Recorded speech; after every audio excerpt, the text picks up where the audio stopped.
Conakry, 8 juin 2015 au sommaire, tournée du chef de l'État, professeur Alpha Condé dans la Guinée profonde. Les populations de Sissela et Banco sont sorties massivement pour saluer et magnifier les œuvres du président Alpha Condé. Bientôt, une usine de traitement des produits halieutiques à Conakry. La question a fait l'objet de discussions entre le ministre de la Pêche et le gouverneur de la ville de Conakry. Et puis le président de l'Assemblée nationale pour la paix et la cohésion sociale, l'honorable Claude Kori-Kounyano, appelle les femmes de Soumaboussia à l'unité. Mesdames et messieurs, bonsoir. Merci de votre attention et bienvenue dans cette édition. Le président de la République, professeur Alpha Condé, en tournée dans la Guinée profonde. Professeur Alpha Condé appelle les populations à la cohésion nationale pour construire la Guinée. Dans la cité de l'âge Omar Tal de Dinguiraï, le chef de l'État a tenu un meeting au stade préfectoral où il a invité les fils et filles de Dinguiraï à se donner la main pour développer leur préfecture. Voici le compte-rendu signé de Sanassi Keita. En venant ce dimanche 7 juin 2015 à Dinguiraï, le président de la République avait un message fort à livrer à cette population en liesse. Message axé sur la paix entre les fils et fils de la cité de El Hadj Oumar Tal. D'où vient le centrisme en Guinée? Des hommes politiques. Quand un homme politique a un programme qu'il peut défendre objectivement, il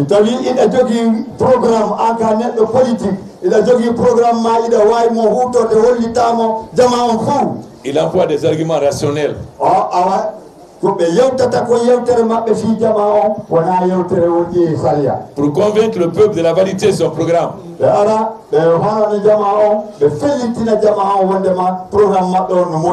Mais quand il n'a pas un programme véritable,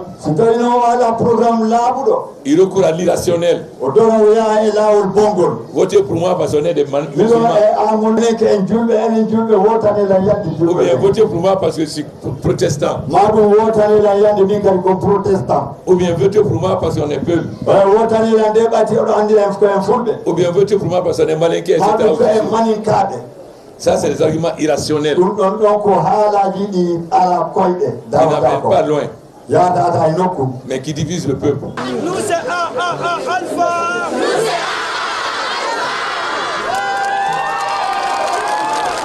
Dans le même ordre d'idées, le président de la République exhorte cette population à parler d'une même voix pour toujours défendre l'intérêt de Dinguiraï. Ne vous laissez pas diviser à Dinguiraï. Si elle le sera à Dinguiraï, c'est pour tous les habitants de Dinguiraï. Si à l'eau, c'est pour tous les habitants de Dinguiraï. Si à le courant, c'est pour vous tous. On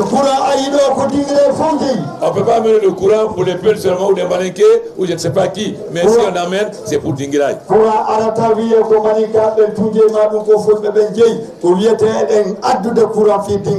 Alors défendez ce qui est l'intérêt de Dinguiraï.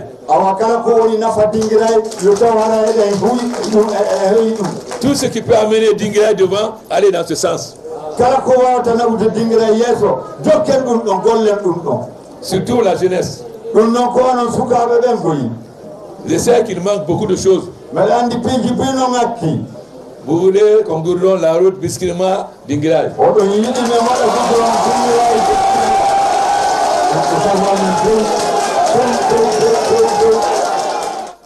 Juste après ce meeting, le chef de l'État a eu droit à un bain de foule de cette population fortement mobilisée.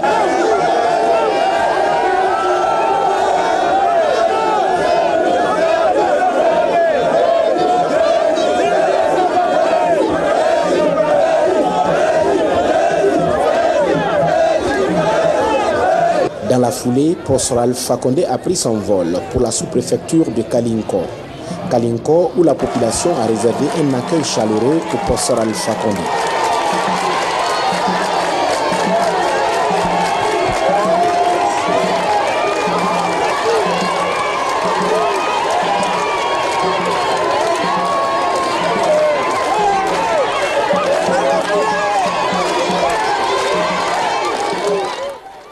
Aux femmes de Kalinko, le chef de l'État rassure.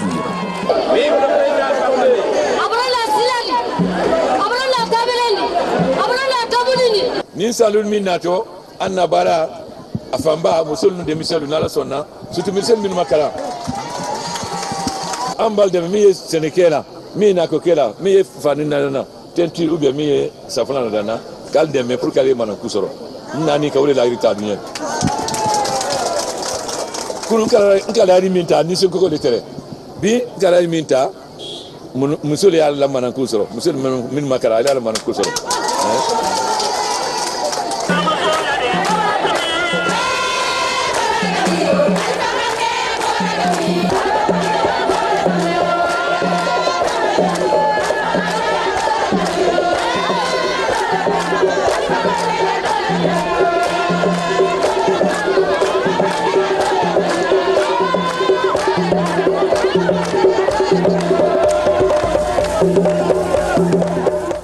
Fortement mobilisée, cette population de Kalinko suit le chef de l'État jusqu'à l'hélicoptère avec des ovations.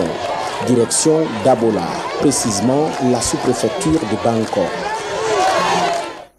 Dans le même registre, forte mobilisation des populations de Bangkok et Sisela dans la préfecture de Dabola. Ces deux localités ont tenu à exprimer leur soutien aux actions du chef de l'État, professeur Alpha Condé, par un grand meeting. La population magnifie les œuvres du professeur Alpha Condé. Images et commentaires. Sanassi qui est envoyé spécial.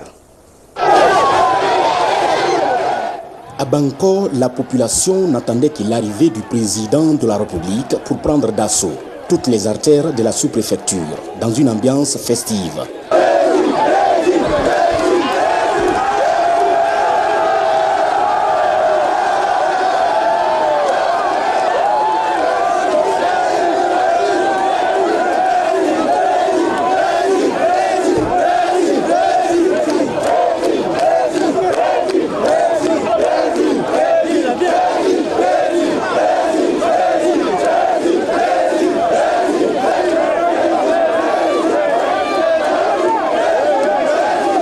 Dans son message, ici à Bangkok, le président de la République a évoqué plusieurs sujets de la vie socio-économique et politique du pays, notamment la lutte pour l'autonomisation des femmes et des jeunes. À ce niveau, professeur Alpha Condé promet de s'engager pleinement dans la réhabilitation de plusieurs autres usines à travers le pays. Aussi, donner les moyens nécessaires aux hommes d'affaires pour davantage développer le secteur privé en construisant des usines porteuses d'emplois et génératrices de revenus. Enfin, le chef de l'État a exhorté les citoyennes et citoyens de Bangkok dans leur entièreté à toujours cultiver l'amour de paix en vue d'une Guinée solidaire et prospère. Juste après Bangkok, le président de la République s'est rendu à Sisela. Sisela, où professeur Alpha Condé était également attendu par la population.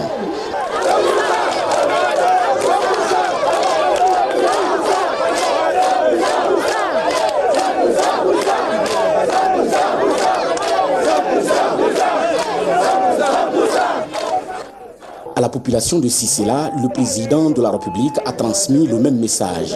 Mais professeur Alpha Condé a insisté surtout sur l'autonomisation des femmes à travers la création de la MUFA, mutuelle financière des femmes africaines, gérée par Afriland First Bank.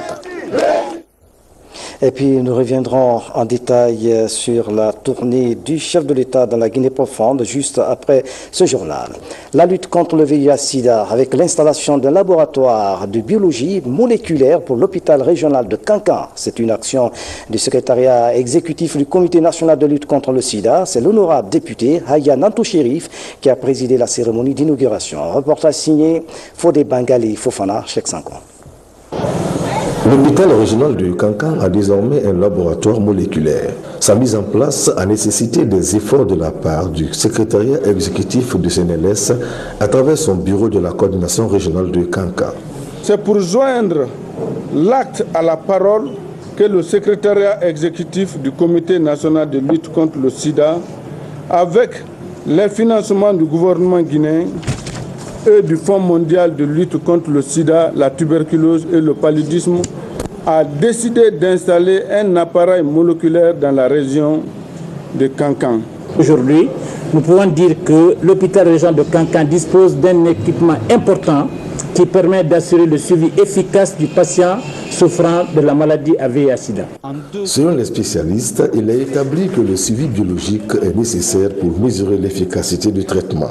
Cet appareil, en 2 heures de temps, va produire des milliards de virus. C'est également une technologie qui va permettre de réaliser de la charge virale pour faire le dépistage d'anomalies génétiques. Cet appareil performant va diminuer le nombre de morts en Guinée.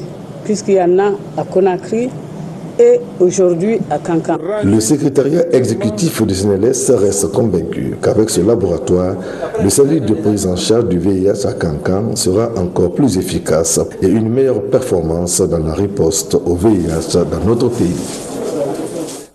Et puis des cas suspects d'Ebola sont recherchés dans la sous-préfecture de Tanene.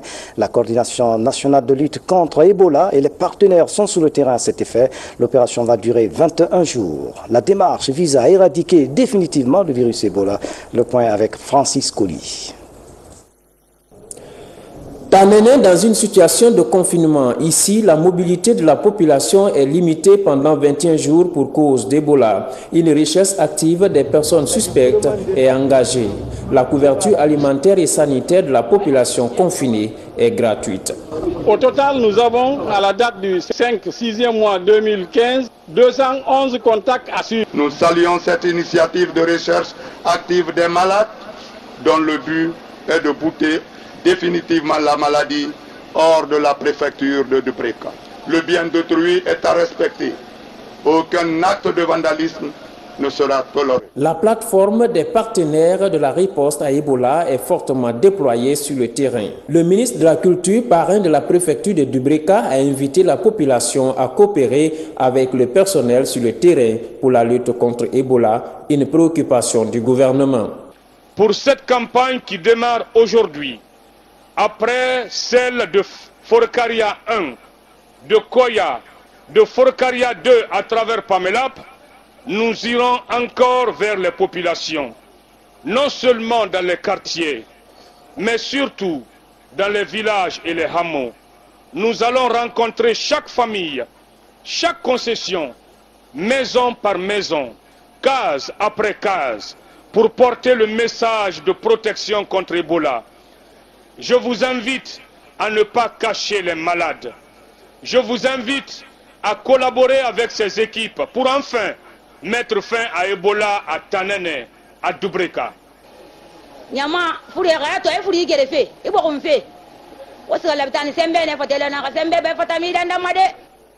Cette femme est guérie d'Ebola. Elle sensibilise en direct sur une radio mobile installée ici, à la base du personnel de la riposte à Ebola. De retour, le ministre Mohamed Amirou Konté est allé exhorter la population électorale d'Ansoumania à se faire recenser avant l'arrêt des opérations d'enrôlement. Ce pour accomplir leur devoir civique le 11 octobre prochain. Le ministre d'État, ministre des Mines et de la Géologie, s'est entretenu avec les expatriés de la compagnie des bauxites de Guinée, CBG à Kamsar. Les discussions ont porté sur la situation épidémiologique de la fièvre hémorragique à virus Ebola. Le ministre Kerfala Yansane a encouragé et invité les travailleurs à la vigilance. Al-Gassimou, reportage. Renforcer la formation du personnel et la sensibilisation de la population sur le virus Ebola, tels sont les maîtres mots de la démarche du ministre d'État des Mines et de la Géologie. À Kamsar, il est allé échanger avec les expatriés de la compagnie des bauxites de Guinée sur la situation épidémiologique de la maladie dans la localité. Il était question d'abord faire le point de la crise sanitaire que nous connaissons actuellement dans la zone de Kamsar, et d'apporter les assurances que le gouvernement met tout en œuvre pour que la crise soit jugulée le plus rapidement possible. Nous sommes satisfaits de cette visite dans la mesure où nous sommes en train de tirer les leçons en matière d'Ebola à Kamsar. Désormais, ce n'est plus Ebola en Guinée, mais on parle de Kamsar. Le ministre d'État, Kerfala Yansane, a mis cette rencontre à profit pour remercier et encourager les travailleurs de la CBG de la vigilance dont ils ont fait preuve. Il a aussi invité les populations de Kamsar à croire à l'existence de la maladie et de rester mobilisés pour rompre la chaîne de transmission du virus Ebola. Il faut que les communautés elles-mêmes se prennent en charge. Il faut que les comportements des populations également, ces comportements, soient également des comportements responsables. Ce qui a été fait est déplorable. Tout le monde normalement en Guinée devrait être conscient que l'Ebola non seulement il est là, qu'il est dangereux, et particulièrement pour la zone de Kamsar qui abrite CBG. Aujourd'hui, la sous-préfecture de Kamsar enregistre 8 cas d'Ebola, dont 3 décès et 5 patients hospitalisés. La 40e revue annuelle de la Banque islamique du développement à Maputo, en marge des travaux, la délégation guinéenne a animé un panel sur les conséquences du virus Ebola. Il a été question de faire un plaidoyer auprès de la BID en faveur du plan de riposte Ebola. Suivez le reportage de François Amara, envoyé spécial. C'est un panel qui a jeté un regard critique sur les méfaits du virus Ebola en Afrique de l'Ouest. Au cours de ce panel, les pays les plus touchés par l'épidémie sont appelés à partager leur expérience dans le cadre de la lutte contre le virus. Occasion saisie par le ministre d'État, ministre de l'économie et des finances et son homologue de la coopération internationale de plaider pour le financement du plan post-Ebola et le renforcement du système de santé. Nous avons présenté en tant que keynote speaker dans cette conférence, cette audience, et je suis sûr et certain que nous attendons qu'il y aura des réponses positives de la part de nos partenaires, et surtout aujourd'hui que les fonds arabes, qui sont tous là, ils sont tous représentés, et nous croyons que ces fonds vont contribuer au financement de ce plan. Nous avons profité effectivement de cette réunion pour parler de la nécessité pour la communauté internationale, en général et particulièrement la Banque islamique de développement, de soutenir le plan de relance socio-économique post-Ebola élaboré par nos trois pays, la Sierra Leone, le Libéria et la Guinée. Parce qu'aujourd'hui, il n'est pas question de voir comment mettre fin à l'épidémie. Nous sommes sur la dernière ligne droite. Le Libéria a donné l'exemple. Dans quelques semaines, nous allons pouvoir, si Dieu le veut bien, mettre fin à Ebola. Mais le défi le plus important qui reste, c'est la reconstruction du système de santé qui se trouve dans le plan de relance socio-économique post-Ebola. La Banque islamique de développement, sensible à ce plaidoyer, s'engage à soutenir la Guinée dans son combat contre le virus Ebola qui est à bout de souffle, malgré quelques réticences. Dans le cadre du programme de coopération traditionnel entre la Banque islamique de développement et la République de Guinée, il sera possible d'apporter une importante contribution, aussi bien pour le renforcement du système de santé que pour la réhabilitation des autres secteurs. L'engagement de la Banque islamique de développement auprès de la Guinée pourrait intensifier la riposte à l'épidémie d'Ebola dans le pays.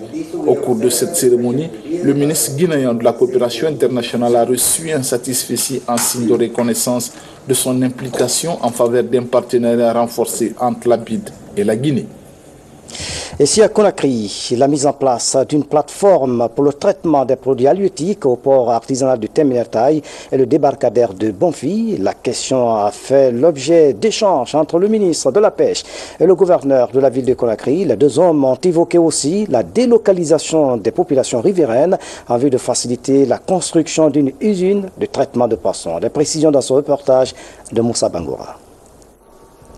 Le site de Teminatai, bientôt la réalisation d'une plateforme pour le traitement des produits halieutiques.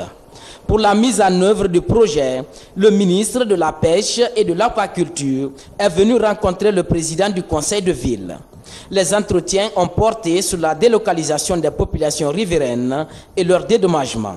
L'action rentre dans le cadre du renforcement de la politique générale de la pêche artisanale. Il est parvenu à obtenir des accords avec le royaume chérifien pour la construction d'une plateforme, au sein de laquelle on peut retrouver des usines de fabrique de glace, des chambres frigorifiques, des bureaux, un débarcadère et plein d'activités que cette couche de la population peut trouver pour son épanouissement et pour le bien de manière générale de la population guinéenne. Donc cette plateforme va être réalisée au port de Teminatai et au port de Bonfi.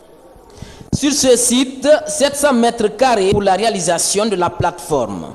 Il comprendra un centre frigorifique de traitement et de fumage de poissons. Le projet est le fruit de la coopération guinéo-marocaine.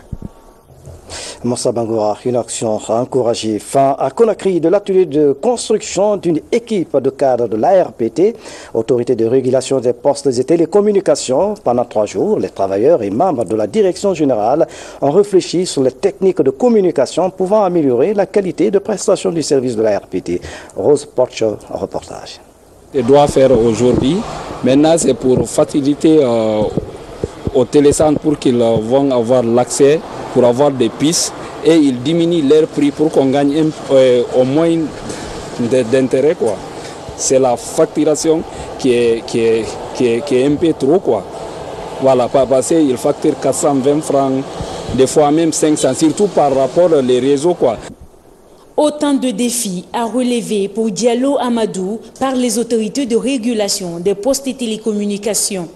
L'ARPT, jusque-là la seule instance chargée de promouvoir et garantir l'investissement, protéger les consommateurs et faire respecter les cahiers de charges par les sociétés de téléphonie mobile. L'environnement guinéen n'est pas facile, il faut le reconnaître, et sur plusieurs plans. Il y a sur le plan institutionnel l'absence d'un certain nombre de textes légaux et réglementaires. Il y a l'incompréhension par les différents acteurs des textes actuels. Il y a le manque de synergie entre les différents services de l'État, l'ARPT, les services de la justice, la police et les différents démembrements de l'État. Donc ça, nous faisons un certain nombre, nous faisons de la pédagogie pour expliquer à ces gens ce que nous faisons et où est-ce que nous avons besoin de. La tâche n'est pas facile. Nous n'allons pas dire que ça n'a pas marché, mais nous n'avons pas encore atteint les objectifs escomptés. L'organisation de ce team building cette année est décisive. L'atelier de construction d'équipe annuel a permis aux travailleurs de déceler toutes les imperfections et de proposer des solutions pour l'amélioration de la qualité du travail. Ça a permis à tout le monde, notamment à l'employeur et aux employés, de faire des échanges fructueux sur tous les aspects adéquats, sur tous les aspects de l'institution, et trouver ensemble des solutions adéquates pour améliorer les conditions de vie. Les responsables promettent de prendre toutes les mesures adéquates, des mesures qui devraient être accompagnées par un changement de comportement. La problématique de l'emploi en Guinée. Les jeunes diplômés continuent de bénéficier des sessions de formation et une centaine d'entre eux viennent de se familiariser avec des thèmes comme l'entretien d'embauche, les techniques du business plan. Le reportage de Nabi Kamara dans nos prochaines éditions d'information. Les organisations socioprofessionnelles guinéennes s'engagent à créer un cadre de dialogue afin de promouvoir le secteur privé guinéen. Ils étaient une vingtaine d'ONG et d'associations à prendre part à une rencontre de concertation avec le ministre de l'Industrie et des PME. C'est dans la perspective de la mise en œuvre de la plateforme de concertation du secteur privé guinéen. Bernard Tonguino signe son reportage. C'est une rencontre d'échange entre les organisations socio-professionnelles et le département de l'industrie, des PME et la promotion du secteur privé. C'est un prélude à la mise en place de la plateforme de concertation du secteur privé guinéen. L'avantage de cette concertation, c'est que les mutations qui se font au niveau réglementaire soient en parfaite adéquation avec les besoins et les préoccupations exprimées par le secteur privé. Qu'est-ce que nous voulons? Que le secteur privé soit le moteur de développement. Pour qu'il soit, il faut qu'on comprenne comment il est structuré, quelles sont ses ambitions, quel est le frein que nous avons dans tous les secteurs, les freins qui empêchent le secteur industriel et le secteur privé de prendre l'envol nécessaire à l'émergence d'une nouvelle vision de la Guinée. Donc nous travaillons dans ce sens.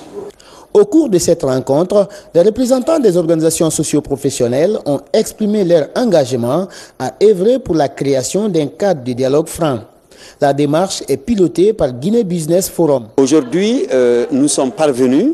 On a un consensus, c'est-à-dire que c'est de la mise en place de la plateforme de concertation du secteur privé guinéen qui répond exactement aux préoccupations donc, de toutes ces organisations individuelles, mais aussi qui répondent aux préoccupations donc, de la politique du développement de la République de Guinée.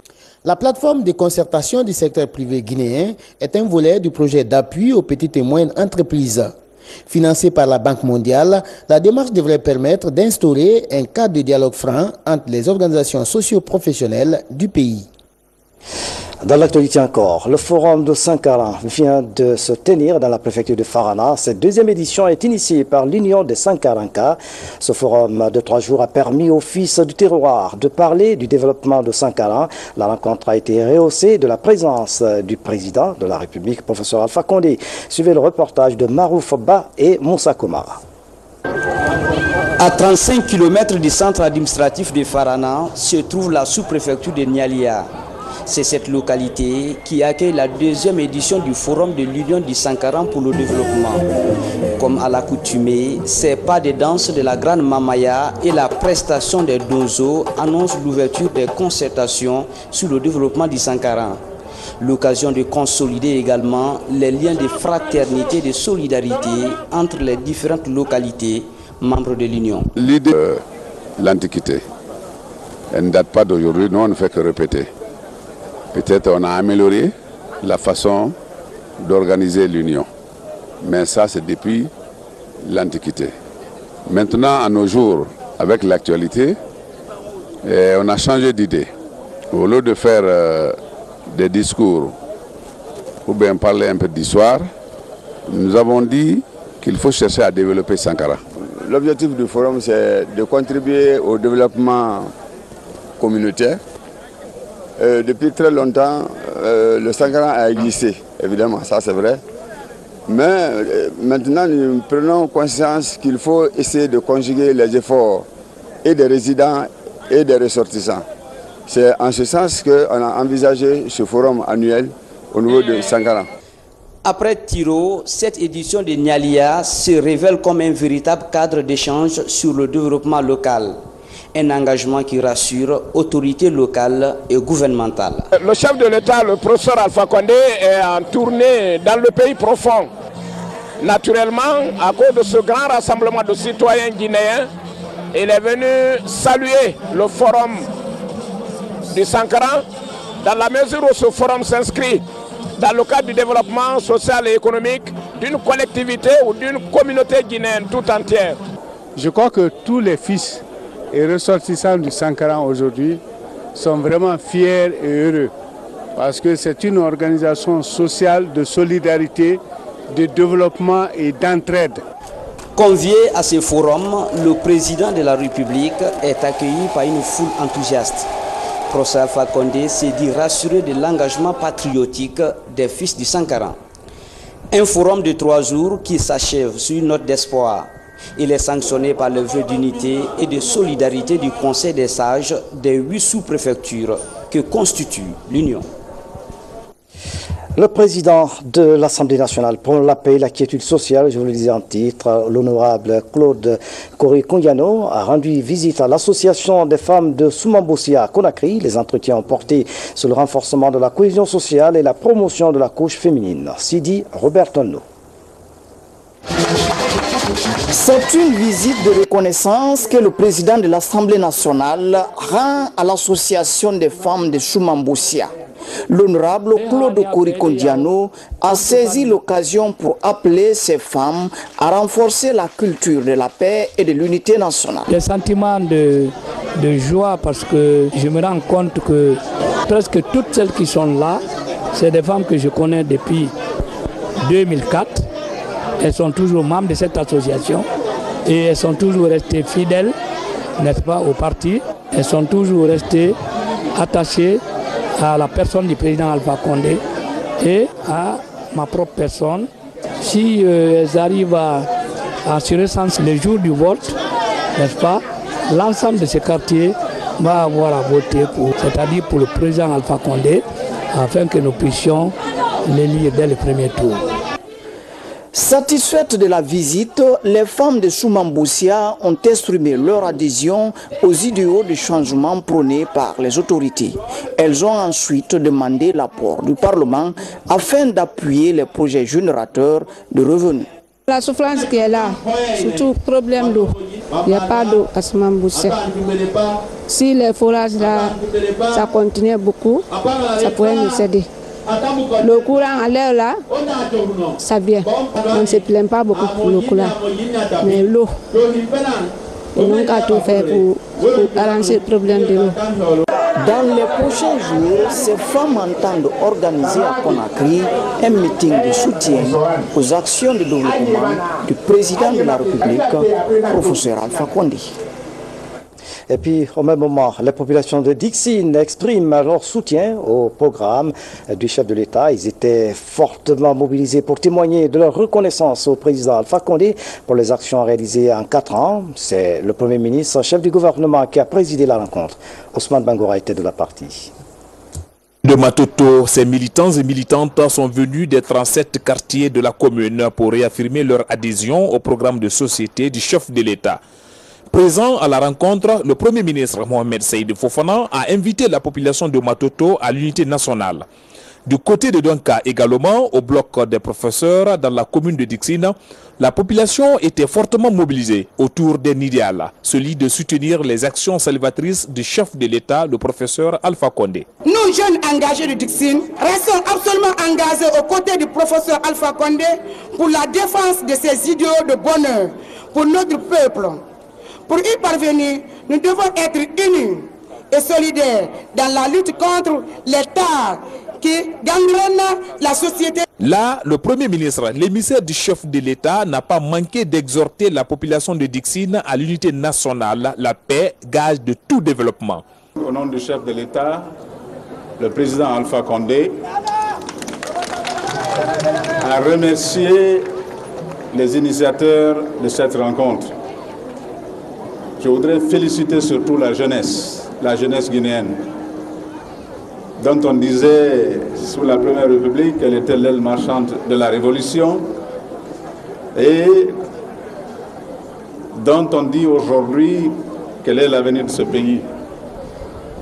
Il est heureux de constater que cette jeunesse s'engage résolument dans une lutte que le chef de l'État a priorisée dans son action visant à changer la société guinéenne. Je tiens donc ici même, au nom du président de la République, à féliciter les populations et les responsables d'Exine que nous lançons ensemble, solennellement, vous la jeunesse surtout et les femmes, de lancer un appel à tous les Guinéens, un appel solennel, pour que ensemble nous bâtissons une Guinée forte. C'est ce message que le chef de l'État m'a demandé de transmettre à tous les Guinéens. Cette rencontre ici, sur cet espace de bloc des professeurs, aura été une occasion pour les différentes structures de base du parti RPG Arc-en-Ciel de se rapprocher davantage.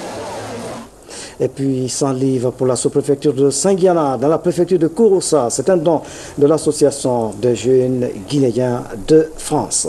Culture, avant de refermer cette édition, prix Impulse Hit à Paris, 70 concurrents et un seul gagnant. Le gagnant, c'est le Guinéen Soulbans que nous recevons en direct dans ce journal. Soulbans, bonsoir. Bonsoir, tonton. Merci d'avoir accepté notre invitation. C'est quoi le prix Impulse Hit? Impulse Hit, comme vous pouvez l'entendre, d'ailleurs, c'est donner de l'élan, de l'impulsion à un artiste qui remportera ce prix. Et c'est un concours qui a regroupé 70 artistes internationaux. Très bien. Et voilà, donc finalement on est sorti vainqueur. Voici le trophée. Mais comment le concours s'est déroulé? Vous avez dit 70 artistes. Bien comment sûr. tu as pu obtenir Voilà, il y avait une première phase qui consistait au voting, sur lequel on s'est qualifié comme deuxième, c'est-à-dire au deuxième rang. Et la dernière phase, c'était faire la prestation sur scène et tout. Donc c'est cela qui s'est effectué à Paris, au réservoir. La salle s'appelle comme ça et tout. Donc finalement on est sorti vainqueur après la prestation et tout. Donc voilà. Et qu'est-ce que ce prix apporte à vous et puis à la Guinée? D'ailleurs, moi ça me permet de faire comprendre à toute cette jeunesse qu'ils sont capables de faire quelque chose, et à tout ce beau monde qui nous écoute aujourd'hui, et de comprendre que cette jeunesse est capable aussi de faire quelque chose, et seulement il faut les mettre en confiance, et la jeunesse aussi doit avoir confiance en soi et tout. Et si on a pu réaliser tout ce qu'on est en train de faire ici aujourd'hui, c'est parce que nous vivons en Guinée, nous croyons à ce que nous sommes en train de faire, et je pense qu'il n'y a pas d'impossible, quoi. Et voilà, donc ce concours offre une tournée à Paris, également une séance de studio pour l'enregistrement de 4 morceaux, et aussi un billet d'avion pour les Caraïbes de mon pays de choix, et aussi une couverture média sur les radios et télé qui sont partenaires avec le concours. Très intéressant. Selon les informations, vous quittez Conakry ce soir? Oui, bien sûr, Inch'Allah, si tout va bien. À quand votre prochain album? Là, le prochain album, soit on le sort la fin d'année 2015 ou début d'année 2016, Inch'Allah. Je vais d'ailleurs... Pouvez-vous nous faire un cappella pour nous faire fredonner de votre belle mélodie? Pourquoi pas.